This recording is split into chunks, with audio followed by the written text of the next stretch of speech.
And thank you for keeping it Citizen Television Thursday. It is. We are so happy that you created time to join us in the kitchen. This is where we get our hands dirty in a good way, and you're allowed to do everything we are going to do here at home, as long as you stay safe. But you can be creative in case you don't have anything we have here.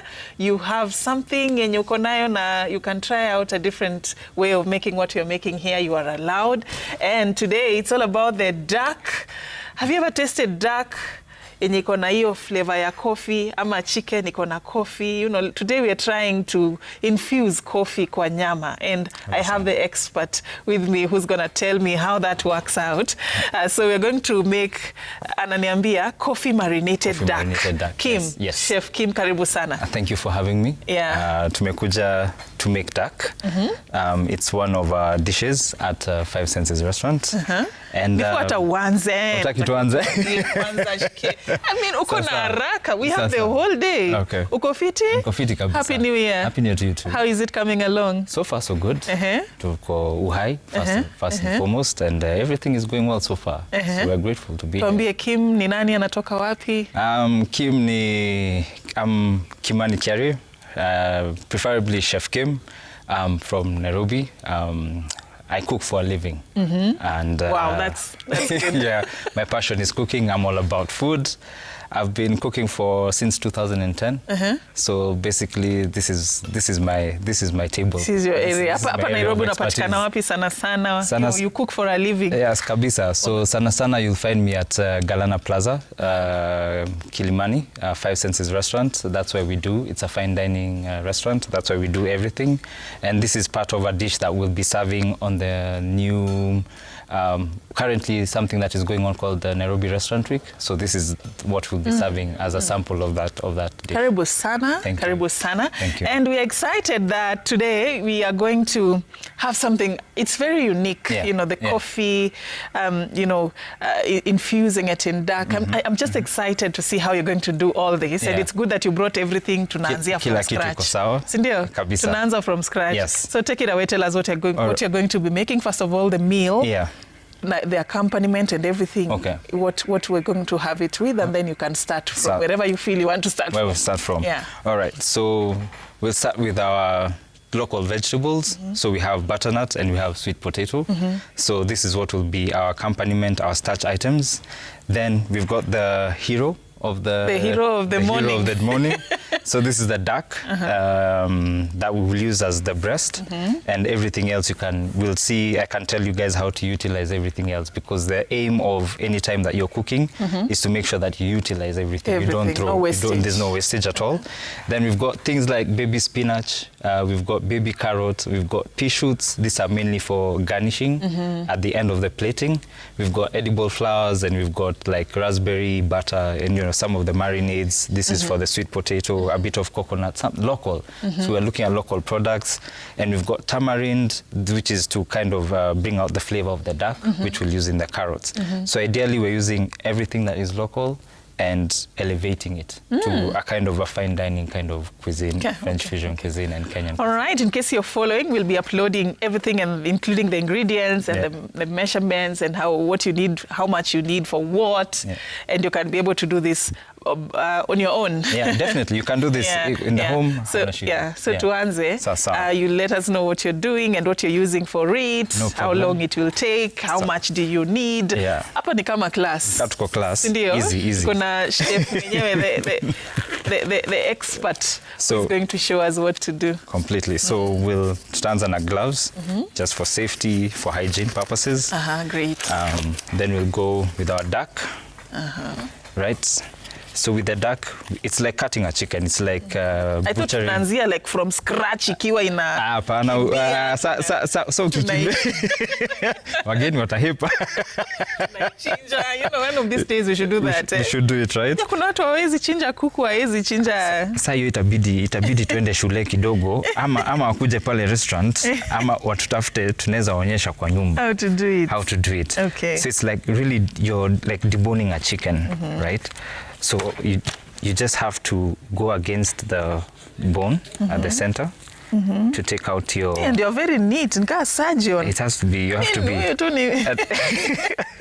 Ni kama unafanya surgery or something. But you know, as a chef, unakuanga vitu zote. Unakuanga engineer, unakuanga artist, unakuanga mpishi, unakuanga everything, you know, and you have to kind of figure out how to do everything. Because it comes together. It all has to come together. And I actually remembered you said no wastage. No, there's no wastage. Yes. You have to avoid waste at all times. Juu unajua kuna watu hana chakula, so you try and make sure that you utilize what you have. And the good thing about duck is that it's very easy. And then to prepare duck, one thing we have to avoid is hot. It doesn't get too hot. If it gets too hot, the fat starts to render. So it becomes very slimy, it becomes very oily, so it becomes very difficult to handle. Okay. So you have to make sure that your duck is cold, not at room temperature. So this will make you be able to handle it in a better way. So you kind of like freeze it, or you put it in the fridge? You have to put it in the fridge. Okay. Yeah. So this will help you avoid just having a hard time doing it. Okay. So it has a lot of it's iko na mafuta nyingi. Iko na mafuta nyingi. Does that even inform how much oil you use at the end? Yes, because because if you use too much oil, especially with the duck, inakuwa kama una deep fry the duck, so you want to avoid that at all. Pork. Yes. Play around with the fat. It has its own fat as well. Are you seeing how my chef is deboning? Pole. Come an expert. Kwa daktari. In your other life. Kwa daktari. But then also the knife helps you. Sometimes you want a deboning knife and not your vegetable knife. Oh yeah, so this is where it's coming. So the knife will really help you get into the nooks and crannies of the meat. So you avoid, so you see, you really want to get out all the meat. You don't leave any meat on the carcass. So this is also what we're talking about, wastage. Yeah. So we'll go slowly under the wing. All right. Just pull it apart.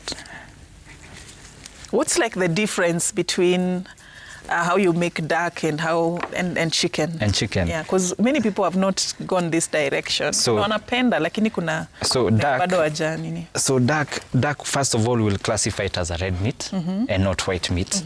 Watu wengi watasema juu it's a bird. So you'll think it's the same. You'll think it's the same, but ideally it's red meat. So by red meat I mean you think of it like beef. You think of it like it's in that category. It's in that category. Okay. So the thing is with chicken is that you have to cook it well done. Sasa huku unajua utaongea. Hakuna shida. Tukienda. Tunasoma. With duck, I mean with chicken you have to cook it very well. With duck it's something that is very gamey. It's sort of a gamey kind of flavor, but you get used to it. The first time you eat it, you may not like it. You may not like it, but depending on who's cooked it, for instance, if I cook it for you, chances are that you'll like it. Oh, really? Yeah. Chances are that you'll like it. Yeah. Tuko tu hapa tuendi mahali. Tuko tu hapa. So you're in safe hands. You're in safe hands. Yeah. All right. Yeah. So maybe mtu akipika vibaya, that could give you a bad experience. It could give you a bad experience, but I don't think food is something that, food is something that you try once and, you try a second time. You shouldn't say that because I've tried something and I had a bad experience with it, I'll never do it again. Yeah. I think that's not a very positive way to look at food. I think you should always give food a chance. Give food a chance. And go to places where people actually know what they're doing. And I think it will be a good experience. So we have one duck breast there. Done. Yeah. So you can see. I wish I could ask to do the other one, but with the level of expertise umeitengeneza, I don't think it's quite easy. I can match up. It's quite easy. So I'll just take you through it very easily. So na come to chini ya wing, you just take it out. Unatoa hiyo, right? And then what you want to do is get out all the excess fat. So you just trim it around the meat. Right? Try get out all the excess fat, like that. So those are the fat? That's the fat. So what you can do with the fat is render it down. And you can also, so once it renders, it breaks down and it becomes oil. Oh, you can use it for Yes, you can use it for, you can fry githeri, you can fry your vegetables. So it gives it a very nice, interesting flavor. Okay. Yeah. So you don't waste You don't waste anything, right? Okay. Yeah. So, wow. So we have 2 breasts. So what we're going to do with this, we're going to score it.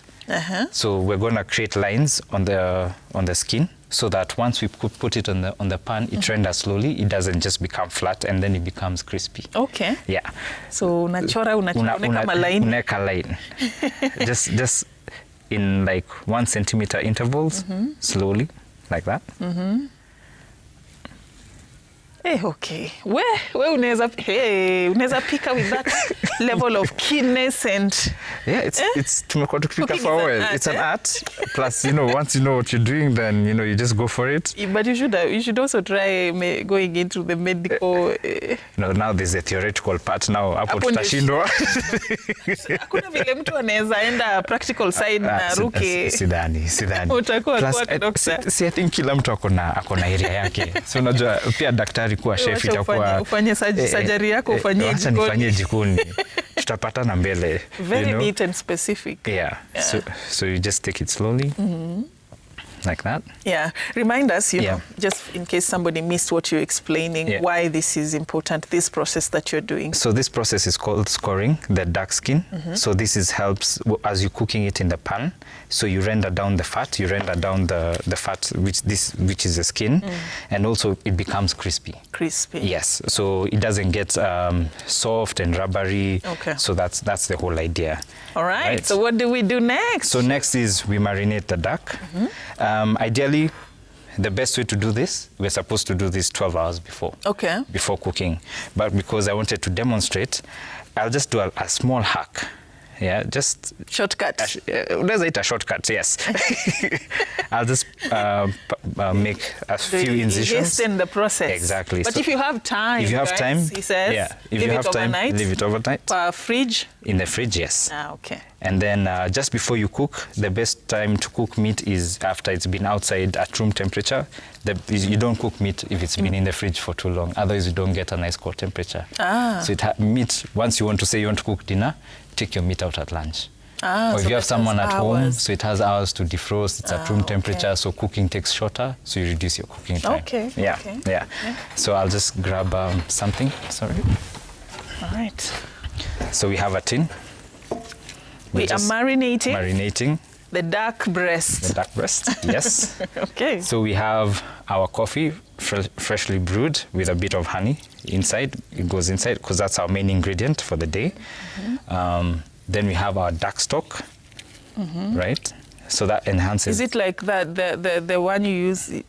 Yes. To prepare previous. Exactly. Duck? So what we do is that from the fat, from the bones, we caramelize it, we cook it down. And then after that, now we brown the bones and then put it in water. So after that, once you reduce it, you get a very nice kind of flavor, an intensive dark flavor. Okay. Yes. Okay. Then we've got some thyme right there. And then next, herbs. And then we get some rosemary. And then we have some salt and pepper. So this is measured. So you just put everything in.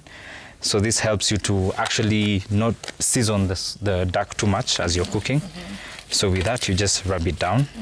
Just make sure that everything is covered in the coffee. Well balanced. Remember, the main ingredient is the coffee. Is the coffee. Yeah. So you said, tell me a bit about that coffee. Yeah. So actually, what the coffee does, it has to be freshly brewed, so like an espresso.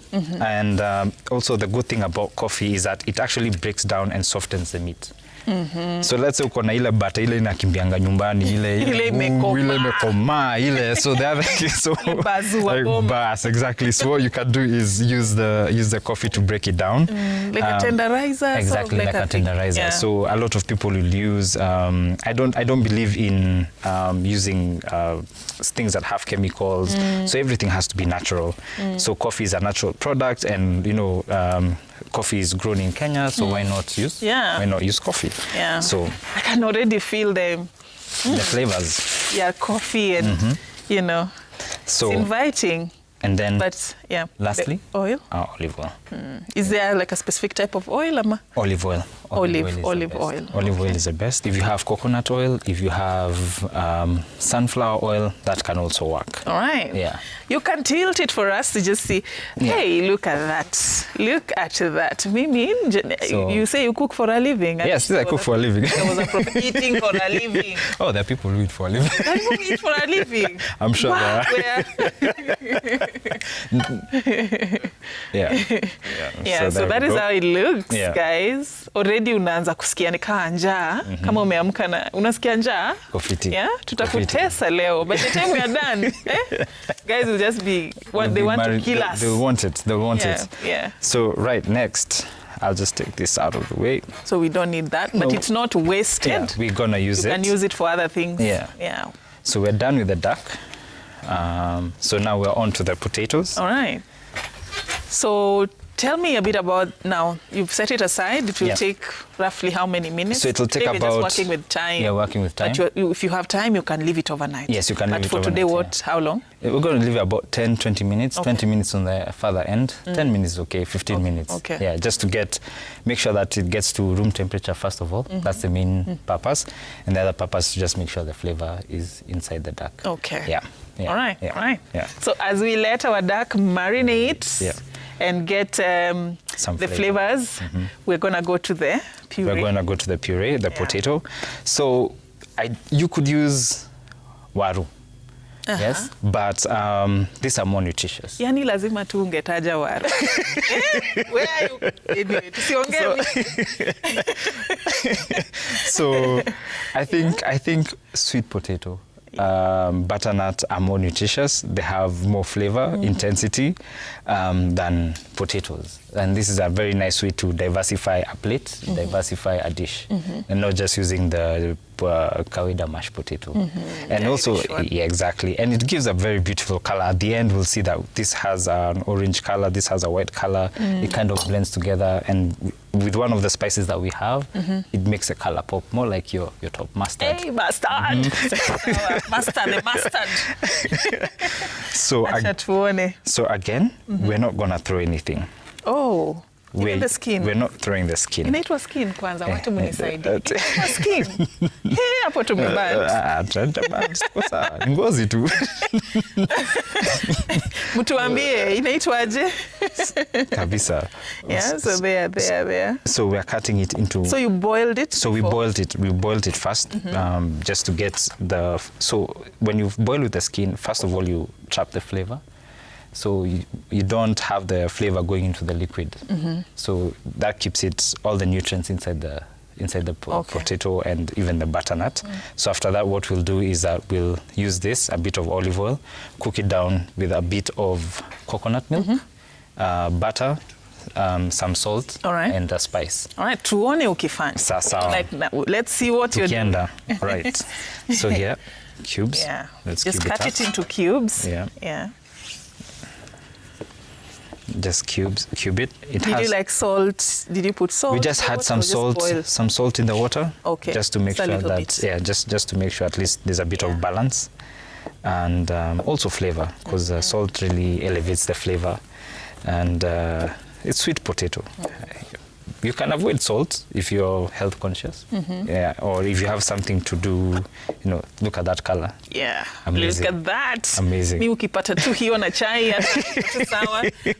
But today we are doing things a bit differently. And also, as in the other things I realize is that... Maybe something we should mention as we go. If you're boiling it this way, then ukitoka nayo market, wash it first. Wash it, definitely. I can see you are using everything. Yes. No wastage. Yeah, no wastage. So wash vizuri. Wash your potatoes. Yeah. Make sure that there's nothing that can harm you.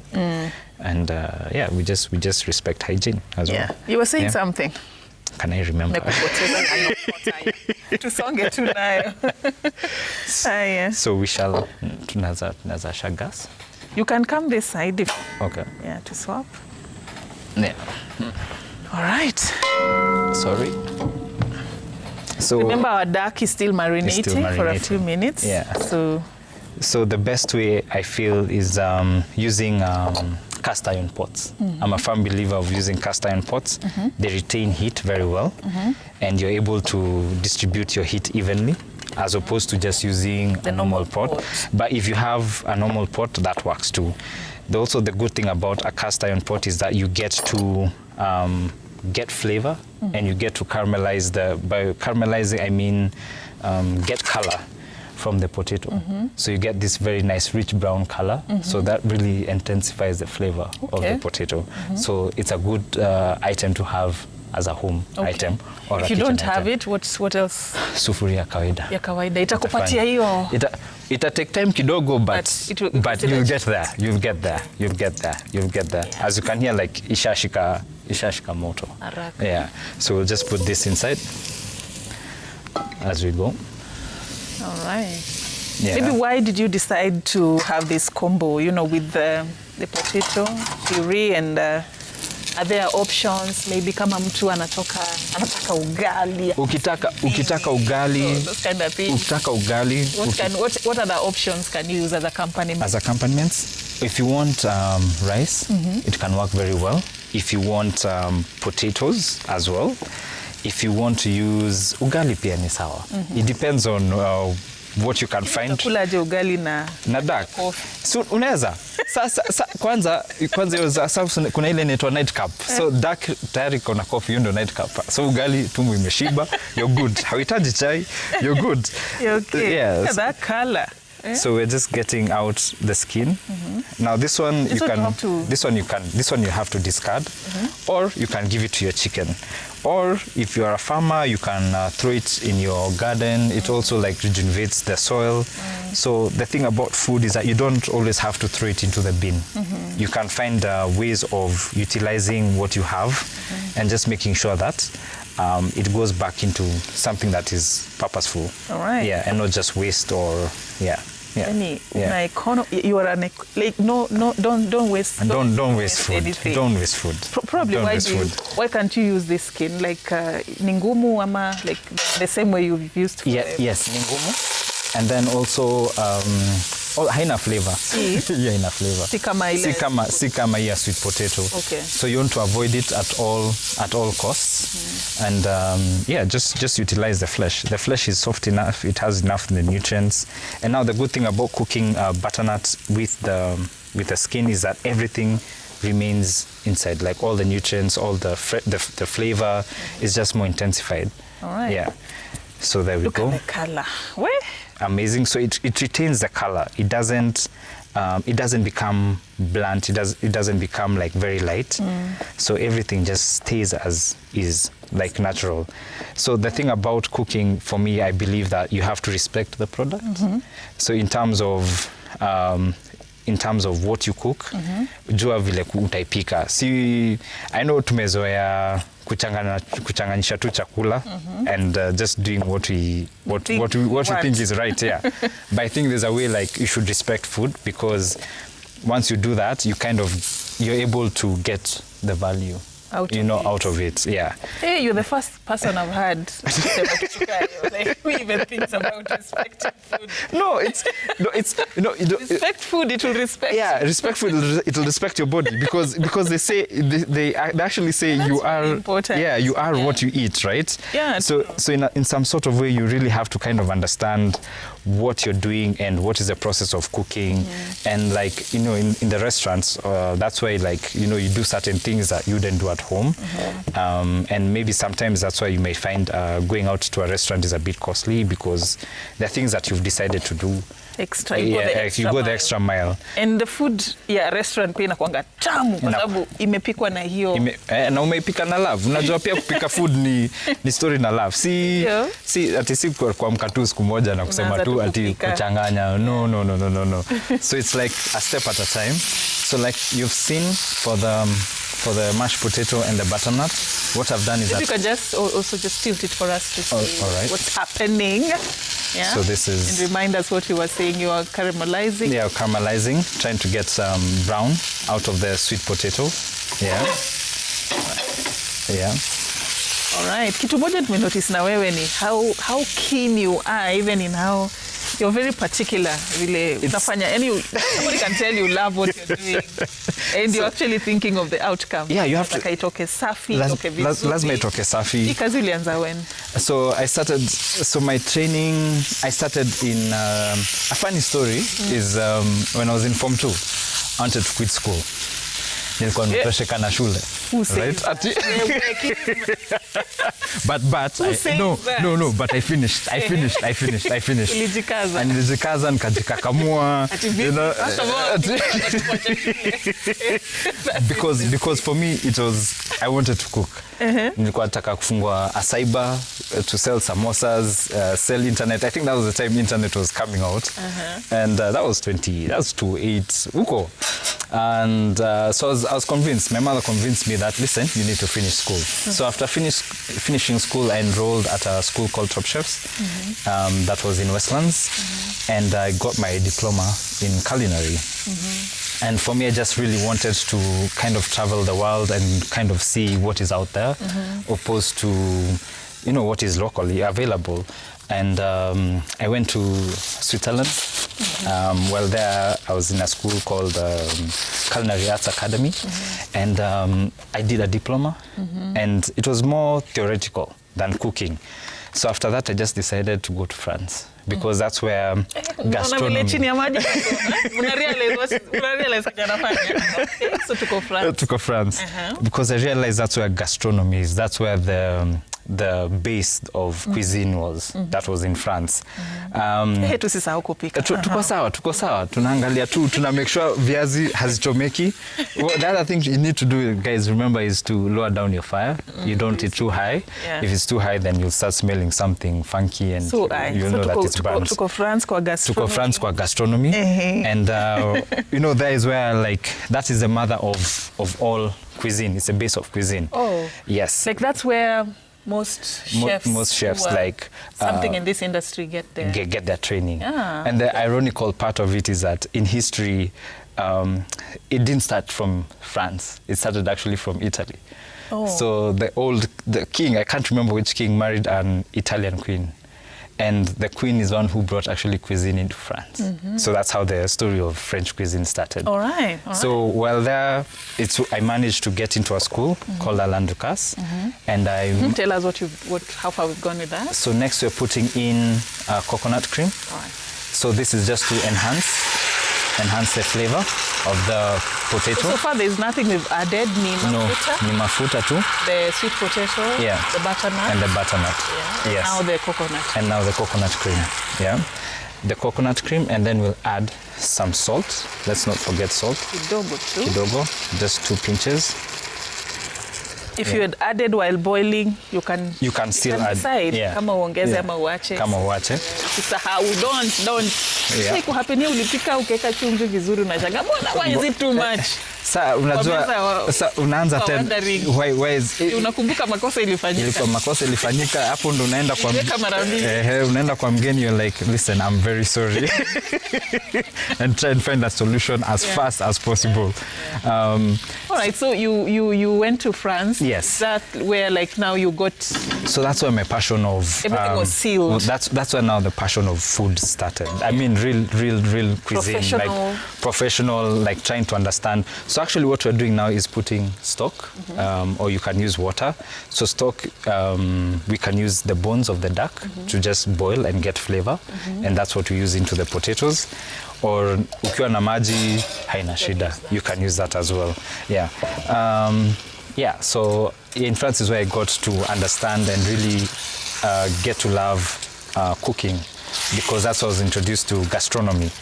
So now gastronomy became a chase of fine dining, and I managed to go to Qatar for... Ebu ngoja. Kwanza tuonyeshe what the food is looking like. I like what I'm seeing. You like what you're seeing? I don't know whether you can see what I'm seeing. I like what I'm smelling as well. We also walk this journey with our viewers. Look at that. So we've got, you can see the potatoes mashing slowly. You've got the sauce. You've got everything coming together. Yeah. Wow, look at that. That's the accompaniment, getting underway. Getting ready. All right. And also one thing that I will just add is a bit of butter. just to make sure it softens as it cooks. Right. And also it adds flavor. Yeah. You know, gives it a nice touch. Okay. And then you have to keep turning this thing. Otherwise, inaweza chomeka. Inaweza chomeka because the pan is heavy. Remember, we're using a heavy pan as a base. So we just want to make sure that everything is good. Not roasted. No. We are making. No. Hatutaki chomeke. You don't eat burns. Yeah. So you make sure you regulate the fire. Yeah. And also you keep turning it. Yes. Yeah. I think the stock also helps. The stock helps. Yeah. So it helps to cook it down and make it softer. Okay. And when you cover this, make sure that the steam does not escape, so all the flavors are locked in. Yeah. Okay. This pan is quite unique. Yeah? You have to use a nice heavy base. Yeah. Especially kama umeenda huko France kuona vile mambo zinafanywa. Unazileta nyumbani na tunasonga mbele. So Qatar ulienda kufanya nini? Qatar nilienda kufanya I was working still for the people that the school that I trained at, which was Alan Ducasse, and it was that was my official first work employment as I'd say. That was which year? That was 2015, end of 2016. Yes. All right. So I was there for. Nilikuwa nataka kuuliza tunaenda wapi next. So next I'm just getting ready with the lemon juice. Lemon juice in a help to add acidity into your potatoes because you want to differentiate the flavor of the duck and the potatoes. And then we have what we call Dakar spice. So Dakar spice is a North African blend of spices, which I feel if you'd like to smell that, if you can tell me what can you smell from that? Has coriander, some nutmeg, it's a cumin. A cumin, yes. Cumin is strong. Yes. So it really blends in well with the duck dish as well as potatoes. All right. So si lazima your potatoes, they don't have to be flat. Boring. Exactly. Wewe umeniambukiza hiyo kitu. Kim, sema mnatoka wapi? Hatusemi. Sijawahi fanya hiyo kitu hapa. It's you now. Hatusemi. Boring. So a lot of people uta notice, by the way, we don't have onions, we don't have tomatoes. Those do not have to be a thing in your food. Okay. Yeah, you can always omit and build on flavor with other things. Okay. Use other things. You don't have to use hizo kawaida things. Hizo achana vitu za nyumbani za kawaida tuache. So next I've gotten my pan ready, nice and hot. Okay. So the thing about duck, you do not want your pan very hot. If it's too hot, what will happen is that your skin will burn. Yeah. So what we do is that you just make sure that it's hot, and then we turn down the heat, and then we pan sear it. All right. Slowly. I've discovered that the trickiest part of the duck is the skin. Yeah. Hapo ndio. That's mtiani hapo ndo basi ndio hiyo. Ikata to even how kuna shida hapo. Yes. Si shida mbaya but si shida but it's that's delicate. What you need to focus on. That's what you need to focus on. And now what makes it even more tricky is that we're using coffee. Click. Yeah. Look at that. Yeah. Sasa hii imekaa for like 10 minutes. Sasa hii inaanza everything is starting to infuse as well. And also we'll not discard the sauce. We'll not discard the marinade. We'll use it as well to baste as we're going. Okay. As we're going. Right. Yeah. Take it away. Yeah. So najua watu wengi wakifika story ya pan, unajua ushaona zile video mtu anarusha nini kama amehepa.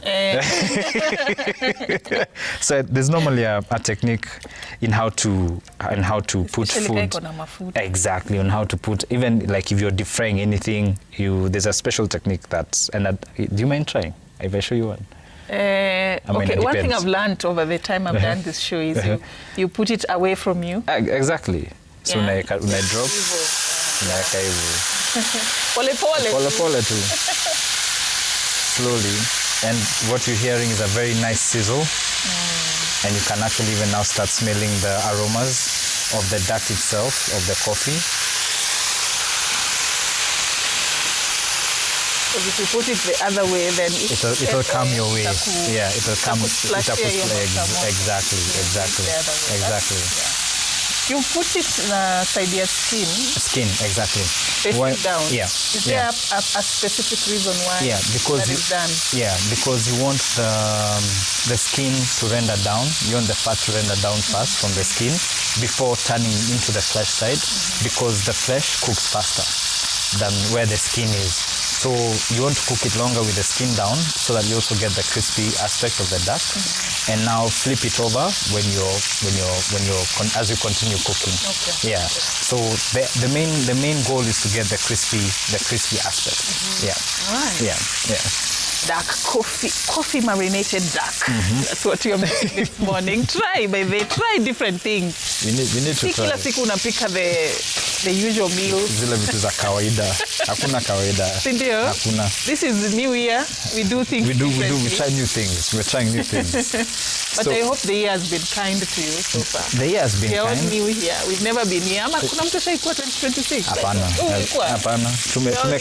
Tumeingia tu. Has it been kind? It's been kind. It's been nice. It's been gracious. It's 2025 was rough, but this year so far so good. So far so good.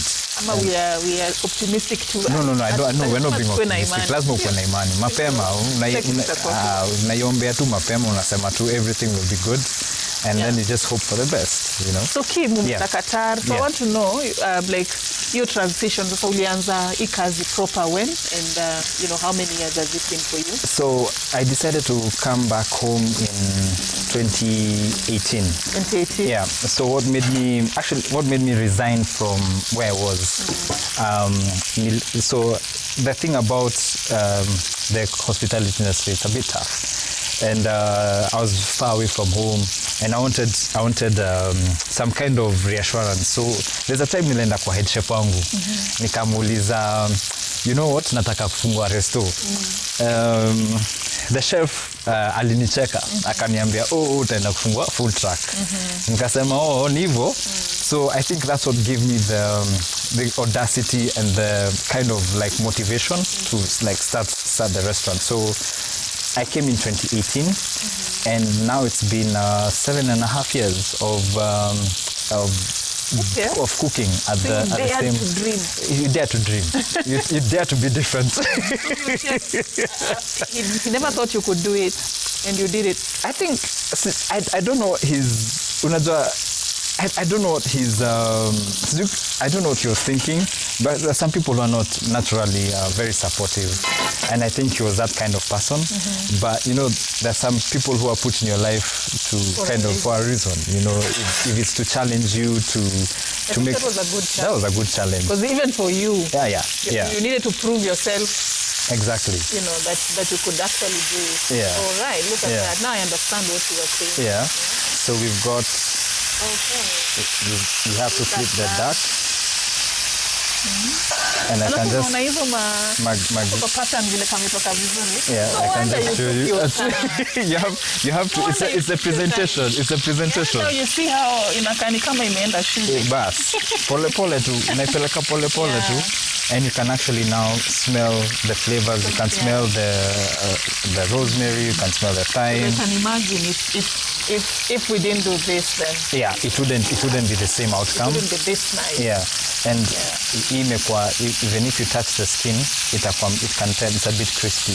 Yeah, so it's very nice and tender. So we'll continue cooking that slowly. How do you feel ukiona chakula unapika inaenda direct? Inakaa vizuri. Inaenda direct. Unafurahi mazuri. Kuna time by the food inakata kwa pareo. Wewe unaenda. Ina decide kwenda side nyingine. By the unasikia too nice. It's humbling because each kitu inaweza decide tu kwenda zake. It's as in na ni kwa TV live. Baadaye na kushow alafu uweke upo chini alafu anza tena. Nice. Yeah. So it's coming along. It's nice. coming along well. And then the heat also. The heat regulate pole too. Pole tu. It's really nice. Pole tu. Yeah, And so then you came and started the restaurant straight. Straight, yes. Like haukutaka kugamble Hapana. Do ukiingia. No, it's important. Yeah. Like ulearn industry ya Kenya kwanza because it's different from it's different. What happens in other parts of the world. So ukutaka at least wacha nisome industry inasema nini kabla nifungue. Nilirisk too. I think it was the motivation and the goal to just want to do something for myself. Alafu pia sometimes when you enter into an establishment or a place and then you get comfortable, it's very hard for you to then leave and do something. So for me it was just like it's either now or never. Otherwise tunaweza ingia hapa sahi alafu ubembelezwe upate a good time and then the saluka mzuri. You know, everything else you forget because I think kwa mtu wa biz, you know, for anyone who's running a business it's difficult, it's not easy. So it's easier for you to just decide let me do. We'll talk about those challenges and how you have navigated and where you are at. No problem. But tuko wapi na chakula? So the potato tunafaa the potato sahi kile tunafanya ama bado nataka kuongeza lemon juice and a bit of the spice. Okay. Right? And the duck, as the duck you have to keep moving it around. It does not stay in one specific position. All right. Otherwise it will overcook. And the other thing that we'll do is that I want us to add the carrots. The carrots. The baby carrots. Hey, ameamua kila kitu ni baby. Let me school you. As you tell us why. Kuna baby spinach. Hii ni ya nini? Hii ni ya garnish. Mbona baby spinach? Baby like spinach. Okay, ndio unaweza tumia ile spinach. Ile spinach ingine kubwa. But this has more iron, it's more rich in flavor. Yeah, more nutritious. Exactly. Yeah. Kuna baby carrot. Pia kuna baby carrot. Sa unajua what we're doing. So this is, I'd say it's more nutritious. It has more vitamins than a normal carrot. And also the thing is that it will fit on our plate without cutting it. Nice. Yeah. So carrot. In short. I was with him earlier. I was saying, I thought the more inakaa kwa shamba inakoma, the more nutritious it becomes. Hapo ndo unapoteza. Hapo ndio tunapotea. When it comes to plants, the younger it is, the more nutritious it is. Don't wait for it to koma. But for some vegetables, yes. But there's some vegetables, carrots. Just leave them when they're young. But also depends on what you're using them for. Yeah. So what we'll do is that we'll use we say odd numbers. When you're cooking, your final presentation, you have to think about your final presentation as you cook. So ideally, when you're cooking and plating, you use odd numbers, 3, 5, things like that, so that your plate looks more dynamic. So I'm just gonna put. I think tutaanza sasa kukimbia. Hakuna shida. Ndio tusonge sasa. Yeah. Ndio hiyo baby carrot zenu ndio hiyo. And then pia hii alingoja tu kwa shamba ikianza hii ni peas. Hizo ni pea shoots Alingoja ikianza kumea akatoa. Yaani anataka patience. Hizi ngoja kitu tu iko mbaya vizuri. Issue. Lazima ikianza tu kutoa matawi anachukua. Carrot ikianza tu anachukua tu nazitoa. Yeah, but he said it's more nutritious. Yes. So we're adding our spices to the potato.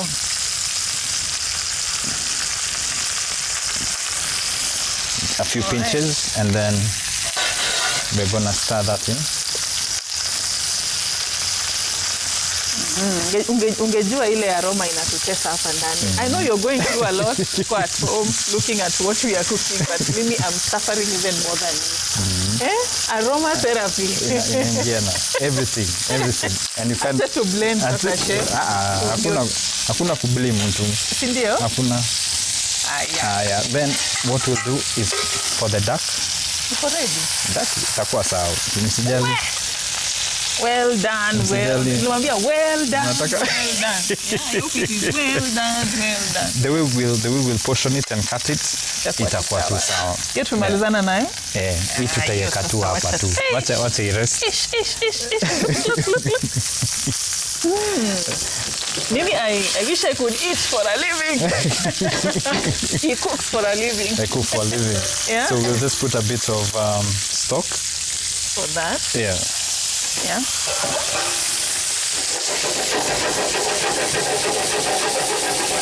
So the aromas, everything is coming out. Nataka hiyo flavor. So far tumemalizana na duck. Tumemalizana na duck. The potatoes. Naangalia sana nataka twende. Kidogo inanipeleka. So tunataka twende tamarind. So for the carrots and to enhance the flavor of the duck, we have some tamarind paste. So we'll put that into our carrots. Okay. Kidogo tu. Then we have some soy sauce. Yeah. We have oyster sauce. Some oil. Okay. Some molasses. So this brings out the sugary aspect. We want something sweet. So duck, I said, it's very gamey. So you want some sweetness. Kidogo. Salt and pepper. Right. So hizi tutaziweka kando. And then what we'll do is that add some stock, some duck stock. That's like, is that the last thing you're making? Yes. Maliza. Alafu kuna blend. To serve kabla. It would be unfair. We enjoy it alone. We want to enjoy it with our viewers. With our viewers? Okay, yeah. No problem. So I'll just turn up the heat there. Yeah. Then what we'll do next is take out the potatoes and blend them in our blender. Okay. Because we want a mashed potato. Ka hauna blender, unaweza tumia mwiko. Hiyo itakusaidia pia. It will still work.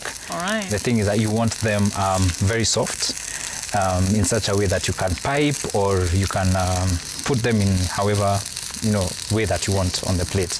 All right. Right? So tuko sawa. So mimi nimependa kenye nimeona. I can't wait, chef. By the way unanitesta. You're taking too long. Tuko sawa, tuko on time. So hizo miaka zote umekuwa tu ukifanya your own? Yes. You've not gone into employment? No. How has it been? The high, the lows, The lows, the highs of being a restaurant owner? There's been a lot of sacrifice. Poleni. There's been a lot of sacrifice, but there've been highs and there've been lows. You can imagine from just opening a place and not even knowing anyone. Kwani wewe jikoni yako inakuanga perfect? Lazima ikuwe safi. Hii ndio dalili. Stress. So from just having guests 001 till now, you don't come knowing anyone. You don't expect anyone to do. So you've learned everything on the go. And everything on the ground. It's been a learning curve, and I think it's now been hapa ndio sasa tunapanda, hapa ndio sasa tunaenda vizuri. Alright, chef, nakupeleka mbio kidogo. Hakuna shida. Naambiwa dakika ni kama 3. Zimebaki 3. Yeah, dakika 3. Sawa. Kuja hii side. Sawa. Blend, letie, tumalize kipindi. Yeah. You and I will have the whole day. We have a lot to cook. Hapa tutapika, tutakula ni hey. But because of our viewers, we want to show you what we've made. By the way, you can try this at home. I said, you can try this at home. For sure. Very easy. So we are blending our potatoes. Yes. Yeah. I wish I knew my way around how to plate. I would help you. But mimi sijaenda France, sijaenda sijui Qatar, sijaenda sijui wapi, so imagine si lazima. Me, I just put everything. Si bora zitakutania. As long as itakuwa sawa. So that one I'll just put there to finish off the duck. Then we'll just blend this. Unaona hiyo blender? Usinidanganye hujaiona. Hata haipigi ile kelele yako. Ile ya kawaida umezoea. At least kuwa na blender imeenda shule. You can have a conversation while you're blending. So that we're just adding a bit of stock just to make sure it's nice and soft. All right. Amazing. As we finalize, maybe maneno ya mwisho. Endelea tu. I think you iko sawa. Multitask. Ongea ukifanya. I think anyone can cook. Just follow your passion. And also mkumbukaini ile, the week of Restaurant Week. It's a time when people and restaurants showcase.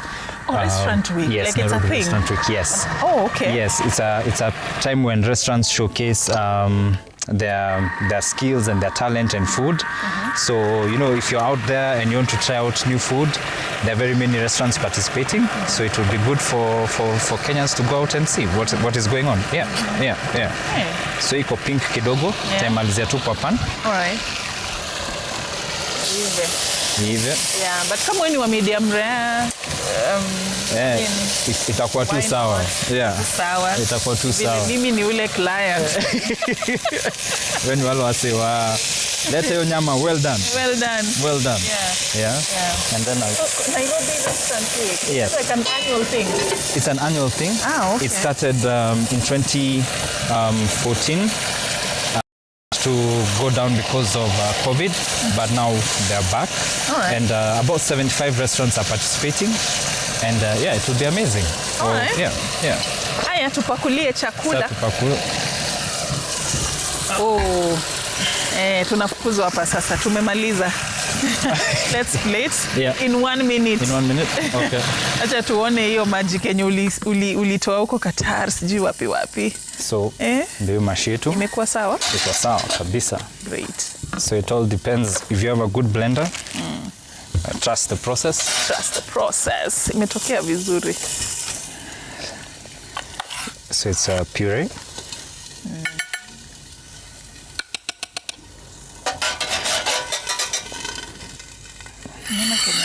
Hala.